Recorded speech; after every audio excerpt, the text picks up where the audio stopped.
அனைவருக்கும் வணக்கம். Welcome back to வாகன புலி சேனல். இன்னைக்கு இந்த வீடியோவில் என்ன பார்க்க போகிறோம் பார்த்தீங்கன்னா, மஹேந்திரா பொலீரோக்கு வந்து பிரேக் ஸ்விட்ச், அதாவது பிரேக் அமுக்குனால் வந்து பின்னாடி வந்து பிரேக் லைட் எரியும். அந்த ப்ராப்ளத்தில் வந்துச்சு. ஸோ என்னன்னு கழட்டி பார்த்தப்ப பிரேக் லைட்டோட ஸ்விட்ச் போயிடுச்சு. ஸோ அந்த ஸ்விட்சை வந்து நம்ம மாற்றுறதான் இந்த வீடியோவில் நம்ம பார்க்க போகிறோம்.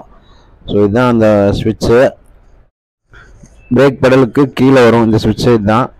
ஸோ இது வந்து கொஞ்சம் மாற்றப்போ கொஞ்சம் கேர்ஃபுல்லாக மாட்டணும். கொஞ்சம் பொசிஷன் மாறினாலுமே வந்து அந்த பிரேக் பெடலில் வந்து இது வந்து ஃபிட் ஆகாது. கொஞ்சம் கேர்ஃபுல்லாக மாட்டணும். அதே மாதிரி இது வந்து அட்ஜஸ்ட்மெண்ட் இருக்குது. அந்த அட்ஜஸ்ட்மெண்ட் வந்து சரியாக பண்ணால் மட்டுமே வந்து அந்த பிரேக் லைட் வந்து பின்னாடி எரியும். ஸோ எப்படி ஃபிட் பண்ணலான்றதை இந்த வீடியோவில் நீங்கள் முழுசாக பார்த்தீங்கன்னா தெரியும். மீண்டும் மட்டும் ஒரு நல்ல வீடியோவில் உங்களை சந்திக்கிறேன். நன்றி. இந்த ஸ்விட்சோட ப்ரைஸ் பார்த்தீங்கன்னா ஒரு 300 ரூபீஸ்க்குள்ளே வரும். ஸோ எப்படி ஃபிட் பண்ணலான்ற வீடியோ முழுசாக பாருங்கள். மீண்டும் மட்டும் ஒரு நல்ல வீடியோவில் உங்களை சந்திக்கிறேன். நன்றி.